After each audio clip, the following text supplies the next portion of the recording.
Sejam bem-vindos. Hoje o Releitura recebe o maior vencedor da história do Campeonato Paulista, maior vencedor da história do Campeonato Brasileiro, Canhão da Vila, Pepe. Seja bem-vindo, Pepe. Um abraço, prazer é meu. Vamos começar falando de Copa do Mundo. Estamos aí já há poucas semanas da estreia do Brasil na competição. Como você avalia as chances da equipe brasileira na Copa? Afinal de contas, o futebol brasileiro continua sendo um dos melhores do mundo. Claro que muitas seleções de outros países evoluíram, mas eu acredito muito no futebol da seleção. Jogadores, a maioria jogam no exterior, tem experiência internacional, o treinador é um treinador de muita qualidade, sabe fazer bom ambiente. Enfim, estou otimista. Claro que vamos ter pela frente grandes adversários, Argentina, Espanha, Itália, mas a gente leva muita fé na categoria e até na improvisação do jogador brasileiro que os outros times não têm. Eu ia falar disso, da boa parte da seleção ser formada por jogadores de fora do Brasil, né? O que isso diz sobre o nível do futebol aqui no Brasil?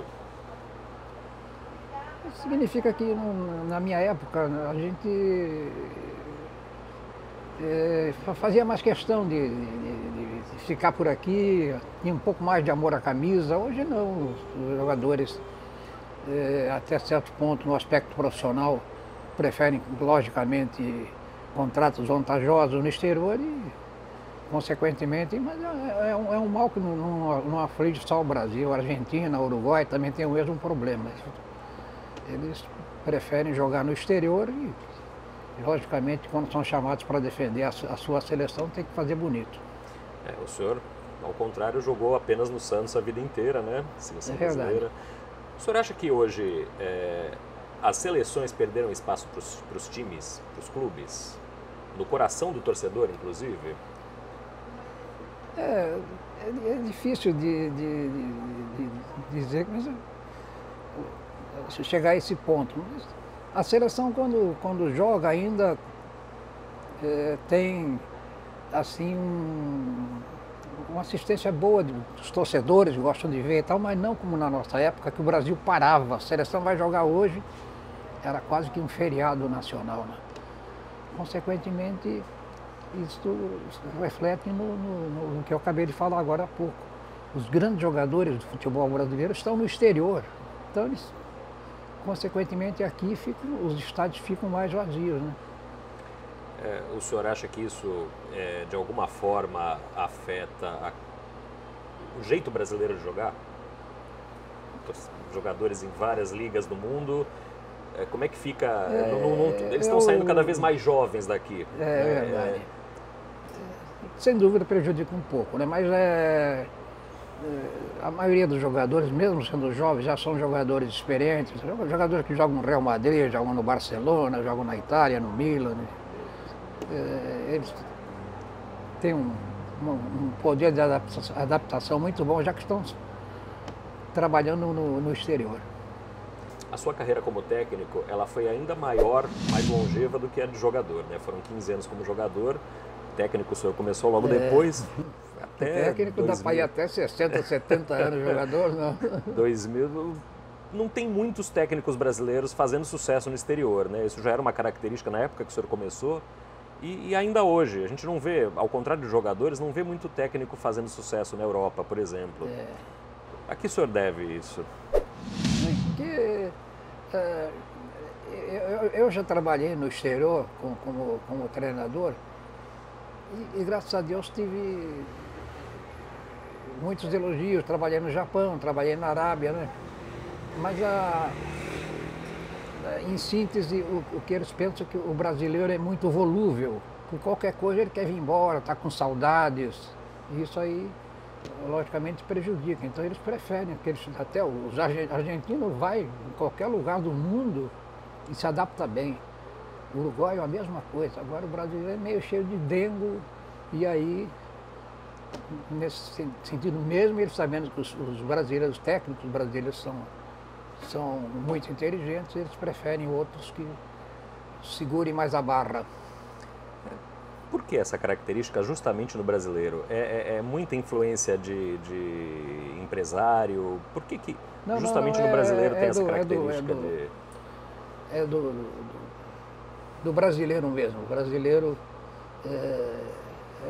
eu quando ia para a Arábia, levei preparadores físicos, levei treinador de goleiros, e às vezes o cara, muitas vezes o cara, seu Pepe, estou com saudade da minha família e tal, eu prefiro voltar, mesmo sabendo que poderia se prejudicar financeiramente, né?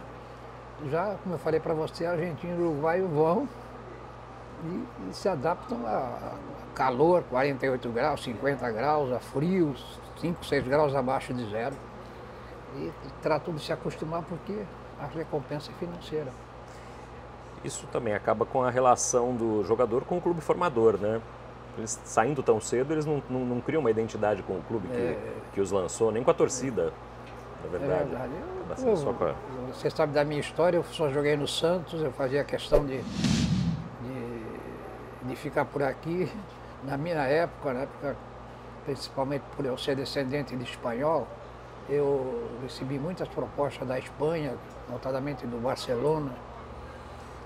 Todo ano o Barcelona me queria, Zaragoza, Valência, mas eu preferia ficar aqui e jogar no Santos, e não me arrependo, porque consegui todos os títulos possíveis e imagináveis, de campeão de tudo, de bicampeão mundial pelo Santos, bicampeão sul-americano e pela seleção brasileira também. Como você falou, sou um dos esportistas que mais títulos tem no futebol mundial. Essa grande exposição dos atletas na mídia acaba prejudicando também, desviando um pouco a atenção? Cada passo que eles dão está na imprensa, está no foco de... Depende muito do jogador, da sua criação. Por exemplo, o Neymar. O Neymar é um jogador que eu conheço desde o dente de leite do Santos. Ele sempre foi assim, sempre foi um garoto bom, conduzido pelo seu pai. Então, o Neymar é um jogador que se adapta a qualquer tipo de frio, de calor, de dificuldades. Ele tem essa vantagem. Por isso que é considerado hoje um dos melhores do mundo. Falando do Neymar, então, está lá no Paris Saint-Germain, mas já com essa ameaça de deixar a França e voltar para a Espanha. O senhor apostaria em quê nesse momento dele? Ele é muito bem conduzido pelo seu pai, as cifras lá que devem decidir, claro, e num país que ele possa viver tranquilo, né? Porque eu tenho uma simpatia especial pelo Neymar.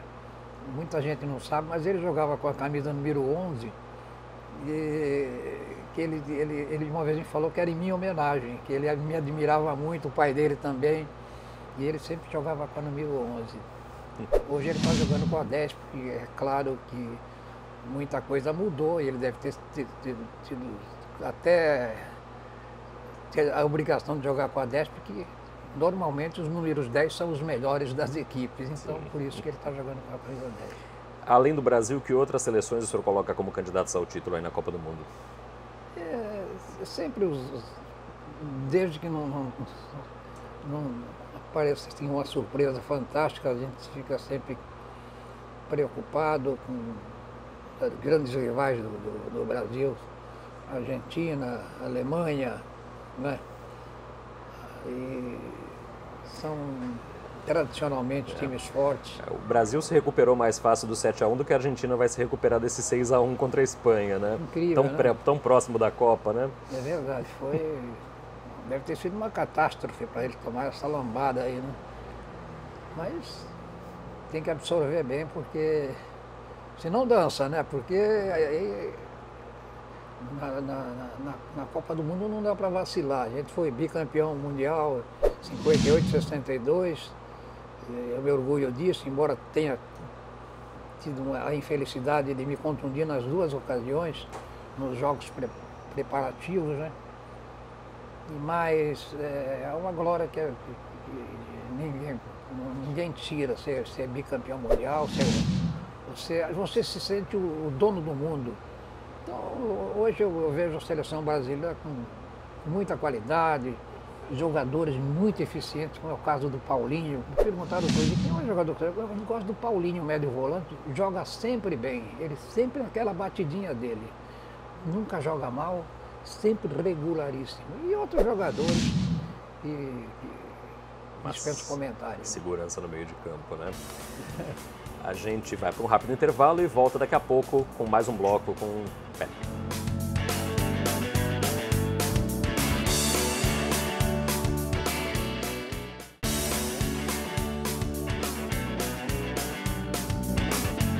Estamos de volta com o Releitura, que hoje recebe José Macia, Pepe, canhão da Vila. Pepe, você estreou no Santos com 19 anos, já com título, como é que foi isso? Foi mesmo, em 1955, eu ia fazer 20 anos, mas foi inesquecível, né? Porque faziam 20 anos que o Santos não era campeão. O Santos só tinha sido campeão em 35. E nesse campeonato eu me revezava com o Tite, que foi um grande professor meu, ponto esquerdo de muita qualidade. Mas eu joguei 13 jogos, né? E marquei o gol do título contra o Taubaté na Vila Belmiro. Esse jogo foi inesquecível porque caminhava para o final com 1-1. Se ficasse 1-1, nós íamos ter que decidir com o Corinthians, que era difícil na época. E se o Taubaté ganhasse, o Corinthians era campeão.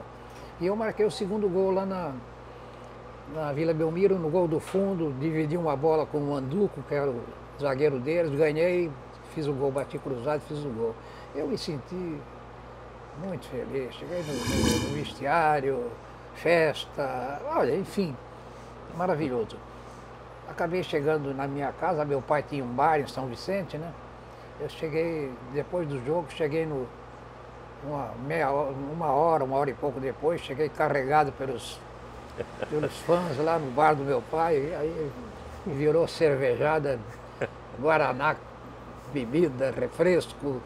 O velho falou, libera tudo, hoje é tudo de graça, o Santos foi campeão e meu filho fez o gol do título.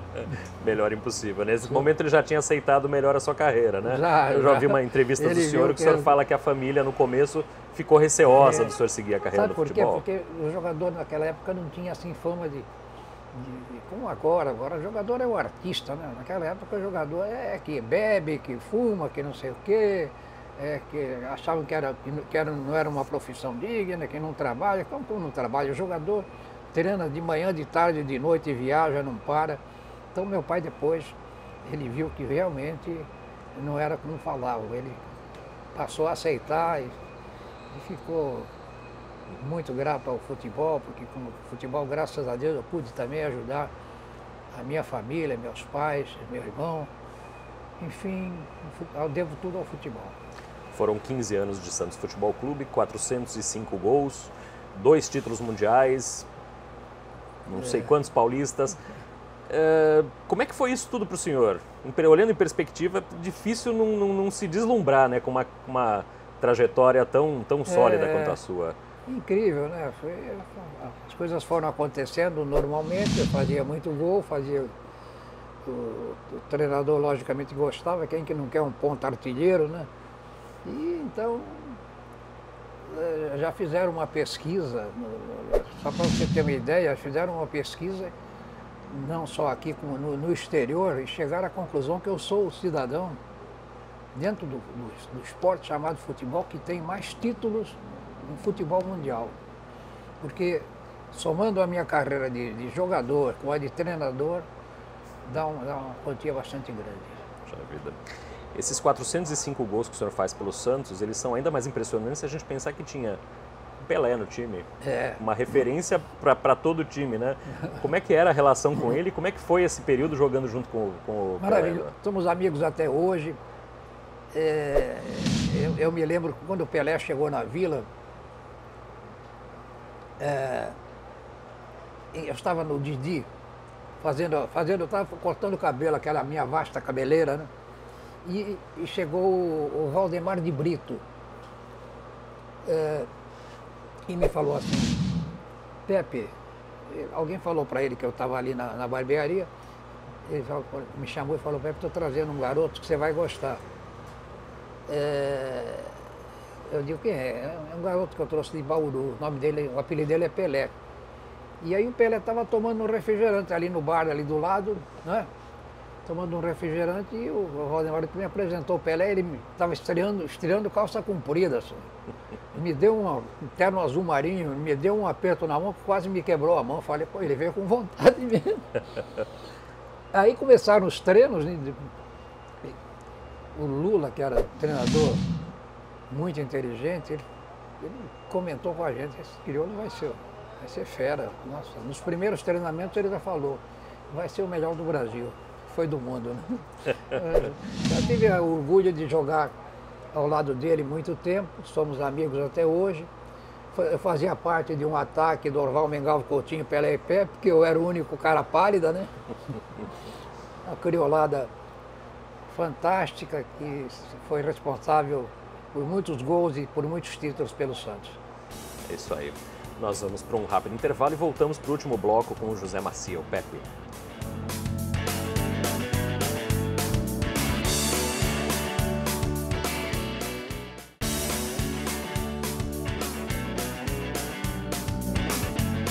Olá, estamos de volta para o último bloco com o Pepe. Pepe, como é que foi a transição da carreira de jogador para técnico? Exatamente. Eu quando fiz o último contrato com o Santos, já tinha mais de 30 anos, né? E eles me chamaram lá em cima, e Modesto Roma, Nicolau Moran, Pierre Jorge Cury, e me fizeram essa proposição. Pepe, nós queremos fazer contrato. O Santos já estava com o Edu, já estava com o Abel, já tinha bons pontos esquerdos, né? E eles falaram, nós não queremos perder você, nós queremos que você continue aqui na Vila e vamos fazer um contrato. Fizemos um contrato de 1 ano e meio, você joga esse 1 ano e meio e depois você vai ser treinador das nossas equipes de base. Então eu cheguei em casa e comentei com a minha família, com a minha mulher, com meus filhos, e eu achei que era uma boa, que eu levava jeito para ser treinador, principalmente garotada, né? E assim foi feito. Fiz um contrato de 1 ano e meio e depois de 1 ano e meio assumi as categorias de base do Santos. Só que eu pensei que eu ia ficar o resto da vida nas categorias de base do Santos, que nada. Peguei gosto pela coisa, fui parar na Arábia, fui parar no Japão, fui técnico do Guardiola, fui técnico de um jogador extraordinário chamado Abedi Pelé, no futebol africano. Enfim, dei a oportunidade à minha família de conhecer o mundo, conhecer muitos países graças ao futebol. Eu ia sozinho, mas aí eu dizia, eu quero minha mulher aqui daqui a um mês, no máximo. E os filhos, eu tenho 2 casais, eles iam nas férias escolares e também aproveitaram bastante e conheceram muitos países. O senhor foi o primeiro técnico a ganhar um título paulista com uma equipe do interior, Inter de Limeira, né? Em cima do Palmeiras, aquele título memorável da Inter. Foi. Como é que foi essa alegria? Eu montei aquele time da Inter, eu fui chamado, já havia feito já tinha feito anteriormente um bom trabalho na Inter, quando eu salvei a Inter de Gola, e eles lembraram de mim. E nós montamos um time, na época era o presidente Vitório Marquezine, e ele dizia assim, Pepe, eu não quero é cair, eu não quero é cair. E de repente eu montei o time e foi dando certo. Tinha jogadores de cor, Silas, João Luiz, Juarez, Bolívar e Pecos, Manguinha, Gilberto Costa, João Batista, Tato, Quita e Lê, ou Gilson Gênio. Esse era o time base. E o time foi indo, foi ganhando. Quando nós vimos, teve o melhor ataque, a melhor defesa, o artilheiro do campeonato, tudo, o ataque mais positivo. E teve que decidir com o Palmeiras. Fomos campeões de tudo, ainda tivemos que decidir com o Palmeiras, que na ocasião foi vice.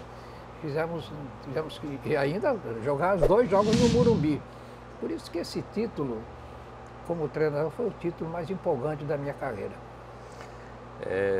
O senhor acha, técnicos que são vencedores, que são reconhecidamente bons técnicos, mas que não dão certo num time, são substituídos por outros e o time vira, a mesma equipe acaba virando. O senhor acha que a troca de técnico, ela altera muito o time, ela faz diferença, não faz diferença? Às vezes faz, né? Às vezes dá efeito negativo, efeito contrário, mas é tal negócio, cada treinador tem a sua característica. Eu sempre fui considerado um técnico apaziguador, um técnico de qualidade, um técnico que tinha passado como jogador, que conhecia futebol. Existem os treinadores mais radicais, os treinadores que conversam muito. Na época que eu trabalhava de treinador, havia um treinador que todos consideravam excelente, que era o Cilinho. Revelou, tinha a força do Cilinho era revelar novos jogadores. Então a maioria desse pessoal de São Paulo foi ele que revelou. Toda a sua experiência como técnico, o senhor consegue enxergar que uma equipe vai ser campeã? Logo nas... Qual é a postura de um time campeão? O que o senhor vê que faz a diferença no time? É bom ter jogadores vencedores, jogadores ganhadores, jogadores... Se você está num time que tem jogador, consegui levar meu time da segunda divisão, é diferente, né? E alguns jogadores que... o caso do meu Santos Futebol Clube, da minha época, né? Jogadores que estavam acostumados a conquistar títulos, onde fosse. O Santos foi bi-sul-americano, foi bi-mundial. Então, o adversário, quando eu entrava em campo, já entrava preocupado, né? A gente jogava com Benfica, com Real Madrid, com times muito fortes naquela época. Fazíamos excursões, janeiro e fevereiro América, maio e junho a Europa, sempre com um saldo incrível, inteiramente positivo. E eu sempre, segundo artilheiro, eu digo que eu sou o primeiro, que o rei é ET, o rei da bola, o Pelé, um jogador fantástico, muita gente que não viu, não sabe que perdeu. Um jogador que tinha qualidades excepcionais. O único jogador completo que eu vi. Perna direita, perna esquerda, impulsão, velocidade, chute, tudo. Em 2015, chega às livrarias este livro, sua biografia, escrito pela sua filha Giza. Como é que foi para o senhor ter a vida exposta bacana, aqui no livro? Tanto bons momentos, quanto alguns episódios que o senhor diz que não se orgulha tanto. É verdade. Como é que foi isso? Foi a minha filha Giza. Ela ouviu falar que estavam querendo fazer um livro sobre a minha vida. Ela falou: pai, eu também sou... na época ela era jornalista, trabalhava na Gazeta Esportiva. Ela falou: quem vai fazer o livro sou eu. Quem melhor do que eu para conhecer a sua vida como eu conheço? E eu apoiei integralmente. O livro saiu muito bom. A Giza contou todos os detalhes da minha vida, já que ela acompanhou na maioria das vezes, em viagens e tudo. E saiu essa uma edição maravilhosa que vale a pena ler. A Realejo ela vem lançando alguns livros que resgatam a história do Santos. O livro do Gabriel Pierin, que conta a história da vida Belmiro, os livros do Pelé, a sua biografia. Qual é a importância desse resgate histórico É lindo. A Realejo já deu uma força para mim no lançamento do livro, né? E eu também, afinal de contas, a gente é amigo do Zé Luiz há muitos anos, né? Então, tivemos esse privilégio de ser lançado por eles. Sucesso, todos os torcedores gostam, logicamente a maioria torcedores do Santos, mas mesmo torcedores de outras equipes me confidenciam. Li o seu livro, gostei, parabéns. Não podemos esquecer que o senhor dirigiu a Portuguesa Santista também, a Briosa, que vem vindo agora nos últimos anos numa trajetória. Foi campeã em 2016 da Série B, melhor campanha esse ano da Série A3 do Paulistão. O que o senhor pode falar sobre a Briosa? Eu estou torcendo para a Briosa. Sérgio Guedes é um ótimo treinador, né? E vem fazendo um bom trabalho. Eu tive o orgulho de conduzir a Briosa a uma colocação maravilhosa. Foi em terceiro lugar no Campeonato Paulista. Na ocasião nós chegamos até a ganhar 2-0 do Santos, 2 gols do Rico, que era o ponta-direita. Então, foi uma atuação muito boa e que a Portuguesa Santista, nessa ocasião, enfrentava qualquer grande time de igual para igual. O time deixou saudade. Então, fiquei marcado na história da Portuguesa Santista, tenho muitos amigos lá dentro e estou sempre desejando sucesso para a Portuguesa Santista. Muito boa sorte, estou torcendo firme. A gente está chegando ao final da entrevista, mas eu não podia terminar sem lhe transmitir um abraço do nosso presidente Marcelo Teixeira. Foi empolgadíssimo quando soube que a gente vinha aqui falar com o senhor. Ele mandou um grande abraço. Grande presidente Marcelo Teixeira, acima de tudo uma pessoa de bem, um homem honesto, leal, sincero. Eu tive o orgulho e a satisfação de trabalhar com o Santos Futebol Clube como treinador, até como supervisor nas gestões deles. Um abração, Marcelo. Saúde. E assim a gente encerra essa releitura, que hoje recebeu Pepe, campeão dentro do campo e campeão fora do campo também. Sempre recebe a gente com muito entusiasmo, com muita simpatia. Um ser humano invejável. Pepe, eu agradeço a tua presença hoje no programa. Foi um prazer muito grande, um grande abraço aos meus fãs, aos meus admiradores. Perfeito. A gente volta na semana que vem. Até lá.